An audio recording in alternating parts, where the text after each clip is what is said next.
Carl Jung believed that real transformation doesn't happen through inspiration. It happens through death. The death of illusions, of comfort, and especially of fear. He said, "There is no coming to consciousness without pain." And that pain often begins with the part of you that's terrified of being seen, of being challenged, of being changed. We don't like to admit it, but most of us are ruled by fear. Not the fear of something obvious, but the fear of becoming who we really are, of stepping into the unknown, of shedding the identity that kept us safe, small, and invisible. But here's what Jung understood. That version of you, the one who avoids, deflects, delays, it has to die. Because it's not really you. It's the scared version, the one built to survive, not thrive. If you're here for comfort, this message isn't for you. But if you're ready to confront the shadow that's been pulling your strings, subscribe now. Because what's coming is not self-help. It's self-confrontation. Jung didn't believe in shortcuts. He believed in wholeness. And wholeness demands sacrifice, not of your soul, but of the parts of you that were never meant to last. The fear, the mask, the false peace. You can't keep all of it and expect to grow. Something has to be left behind. And the first thing that needs to go is the part of you that still believes you can transform without discomfort. That fear, that hesitation, that constant craving for safety, that's not protection, that's your prison. Fear doesn't always show up as panic. Sometimes it looks like perfectionism, procrastination, people-pleasing, playing small. It wears 1,000 disguises, all designed to keep you exactly where you are. Safe, but stagnant. Carl Jung believed that what you avoid owns you. And what you suppress doesn't disappear, it festers. It becomes the shadow, the unconscious force shaping your decisions, your relationships, your future. And the more you deny it, the more control it gains, until you start thinking your cautious life is a wise life, when really it's just one built on avoidance. You can't outrun the shadow. You can't meditate it away. You can't outachieve it. You can't cover it with productivity or bury it under clean routines and high-functioning habits. Because the shadow waits. It waits in silence, in stillness. It shows up in the gap between who you are and who you pretend to be. It shows up every time you hesitate to speak your truth. Every time you lie to keep the peace. Every time you let fear pose as responsibility, as maturity, as strategy. It doesn't just sabotage you. It convinces you you're doing the right thing. You think you're protecting your peace, but what you're really doing is protecting your fear. You say you're being realistic, but in truth, you're walking around with a mask that says stability, while your soul is screaming for something real. Jung said, "People will do anything, no matter how absurd, to avoid facing their own soul. So they build lives around comfort, around silence, around habits that make them look strong but feel hollow. The version of you that's afraid must die. Not in one dramatic moment, but slowly, deliberately. Through confrontation, through choice, through doing the hard thing on purpose. Not once, but every day. Through speaking up when your voice shakes. Through saying no when you usually surrender. Through choosing what's real over what's safe. This death isn't a loss, it's a return. A return to the self you buried beneath fear. The self that's not afraid to be seen, to fail, to start over. The self that doesn't need validation to take up space. You don't kill fear with bravado. You kill it with consistency. You kill it by refusing to let it make one more decision on your behalf. Not overnight, but moment by moment, until its voice fades. Until your choices come from truth, not terror. And what rises in fear's place That's where your real life begins. Most people think fear is something to manage. But Jung knew, fear is something you outgrow, not by avoiding it, not by coping with it, but by outpacing it. The moment you stop building your life around what feels safe is the moment you start to become someone else entirely. That's the quiet truth no one wants to say out loud. Your fear isn't protecting you. It's sedating you, numbing you, keeping you small while convincing you it's just being realistic. You call it caution. You call it logic. You even call it wisdom. But deep down, you know it's fear in disguise. Jung wrote extensively about individuation, the process of becoming whole. And he warned that the greatest obstacle isn't the world around you. It's the part of you that still wants to be liked. The part that's scared of disappointing people. The part that clings to who you used to be because the unknown feels unbearable. To become whole, you have to stop negotiating with fear. You have to stop asking it for permission, because fear is never satisfied. You give it an inch, it takes the year. You let it win today, it owns your identity tomorrow. You were not born to maintain. You were born to evolve. And evolution isn't gentle. It tears, it confronts, it burns. But on the other side is someone you've never met before. Someone stronger, clearer, and impossible to manipulate. That's who fear is trying to keep you from becoming. That's why it has to die. We protect the fearful version of ourselves more than we protect our potential. We make excuses for it. We defend it as being cautious, wise, even humble. But what if it's none of those things? What if the part of you that always plays small, delays decisions, overthinks every move, isn't wisdom? It's fear in disguise. Carl Jung warned that the ego doesn't want change. It wants control. So it will dress fear up as logic. It will say, let's wait, when it really means, let's hide. It will say, you're not ready, when what it really means is, you're afraid of who you'll have to become. Fear has layers. It's not just the loud panic that grabs you in crisis. It's the quiet avoidance that shows up in your habits, your language, your identity. It whispers, don't try, and disguises it as maturity. It whispers, stay small, and calls it realistic. And the more you listen, the more that fearful voice becomes your inner narrator. But that voice has to die. Not because fear is bad, but because leading with fear is the slowest form of self-destruction. Jung's work was clear. The longer you protect the part of you that's afraid, the longer you delay the life you're meant to live. You don't need more time. You need fewer masks. And sometimes, the most honest thing you can do is admit that fear has been running the show, and then step aside and let something braver take the wheel. The part of you that's afraid will try to negotiate with your potential. It will tell you to take your time, to wait for clarity, to gather more evidence before you act.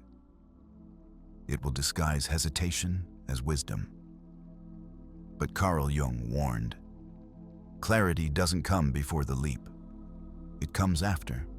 There is a moment in every transformation when you must move without proof, where you leave behind the identity that kept you safe and step into the uncertainty that could destroy you or rebuild you. This is not reckless. This is required. Fear loves comfort, but growth demands disruption. Your comfort zone isn't just a place, it's a personality.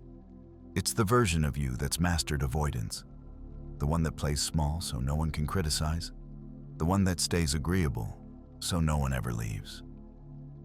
Jung called this the persona, the mask you wear to survive the world.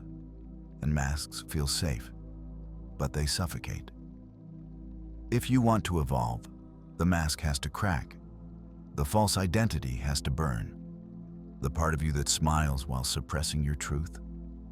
That's the first version that has to die. Jung didn't say this to scare you. He said it to free you.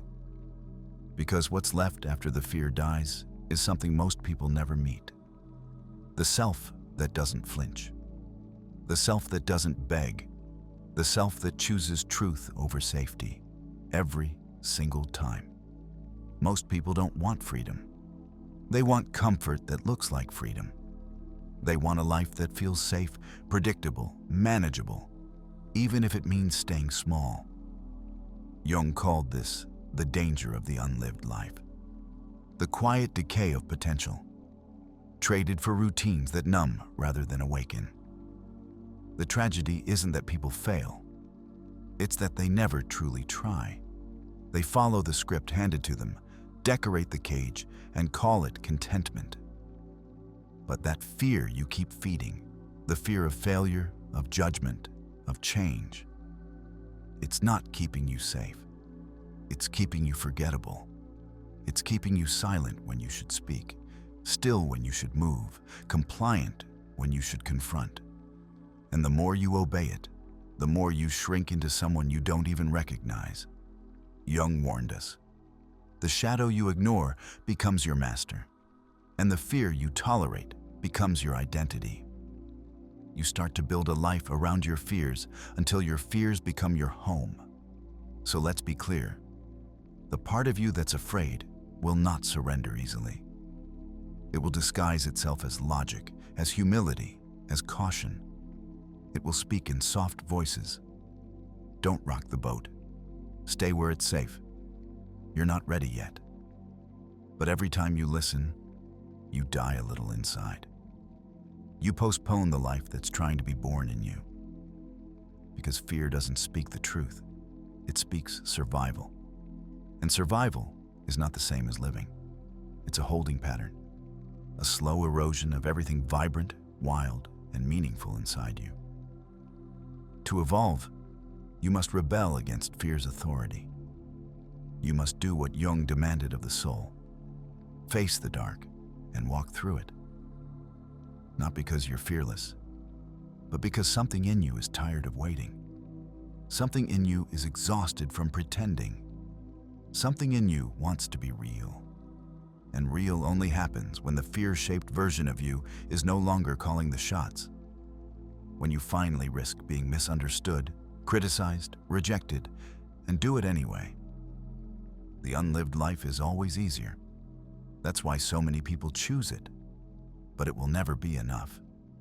It will never satisfy the voice in you that knows there's more. You already know that. You felt it. The quiet ache. The sense that something is missing, not from the world, but from you.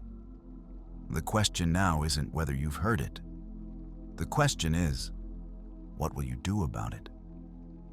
Killing the part of you that's afraid doesn't mean becoming emotionless. It means refusing to let fear make your decisions for you. Carl Jung never said you had to be fearless. He said you had to face the fear and walk through it consciously. That's the difference between being alive and just surviving. Most people avoid fear by outsourcing their life. They let other people tell them who they are, what's possible, what's safe.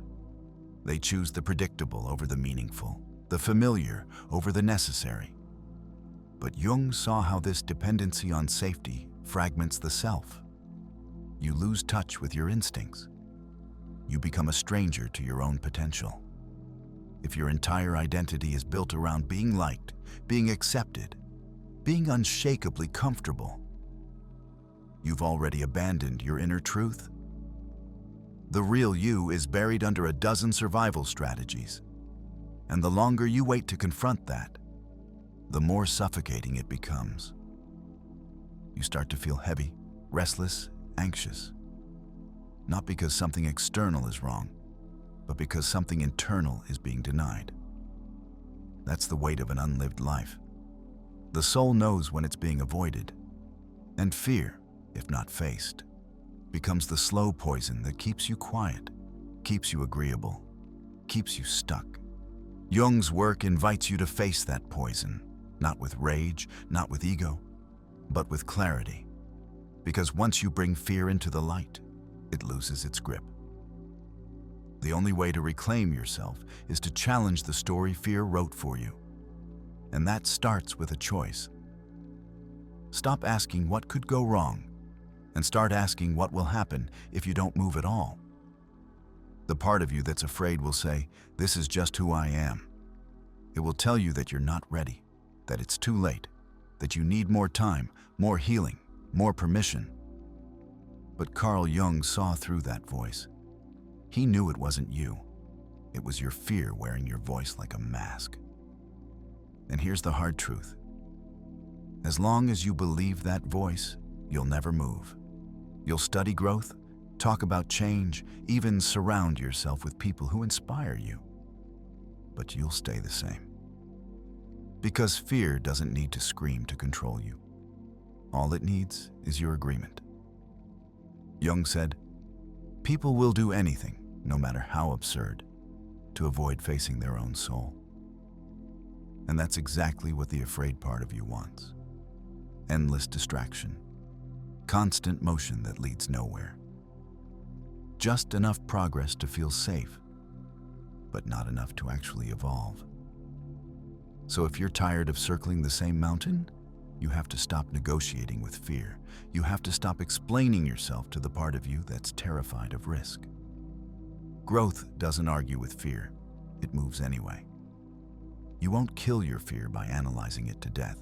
You kill it by acting, by showing up when it tells you to disappear, by speaking when it tells you to stay quiet, by choosing discomfort, not because you enjoy pain, but because you're finally done being ruled by it. There's a moment in every transformation where you feel completely alone, not because you've lost everything, but because you've stopped clinging to what was killing you. The fear doesn't go quietly. It panics, it bargains, it tries to pull you back. This is the test Jung spoke of. The space between your old self and your real self. A place where most people turn around. But if you can hold your ground, if you can stay in that silence without rushing back to distraction, you'll feel it. The shift, not all at once, but subtly. A different kind of clarity, a strange calm. The voice that used to scream in fear starts to fade, and something else emerges. Resolve. This isn't about becoming fearless. That's not possible. It's about becoming honest. You're no longer lying to yourself to stay comfortable. You're no longer shrinking to be accepted. You're no longer pretending that the fear is you. It's not. It was just a reflex. And now, that reflex is dying. And with it, the mask starts to slip. You stop apologizing for your intensity. You stop performing for safety. You stop chasing things you no longer need. That's what happens when fear dies. It doesn't just set you free. It strips away everything that was never really yours. And what's left? You, raw, unfiltered, ready, not perfect, not polished, just real. And finally, unafraid to be seen. The part of you that's afraid doesn't die all at once. It dies every time you refuse to shrink. Every time you hold the line when everything in you wants to retreat. Every time you speak your truth and let the consequences come. That's what Jung meant by individuation. Not comfort, not perfection, but wholeness born from struggle. Fear will never disappear completely. It's part of being human. But what can die is its control over you. What can die is the belief that fear is a stop sign instead of a starting point. The more you face it, the quieter it gets. And one day, you realize something powerful. That fear isn't a wall, it's a mirror. And on the other side of that mirror is the self you were always meant to become. Jung taught that integration means accepting your darkness without being ruled by it. It means taking the fear, the shame, the doubt, and owning it so fully that it no longer owns you. This is how you transform. Not by escaping your fear, but by dragging it into the light and standing taller anyway. So here's your choice. Let fear run the show, or let it become the fuel that wakes up the parts of you that have been asleep too long. Your potential is not hiding in your comfort zone. It's buried beneath everything you're afraid to face. And the moment you stop running from that truth, the moment you stand still and let the fear burn away what no longer serves you, that's when the real self begins to emerge. Not the perfect self, not the fearless self, the honest one, the strong one, the whole one. That's the version of you that survives. That's the one that lives free.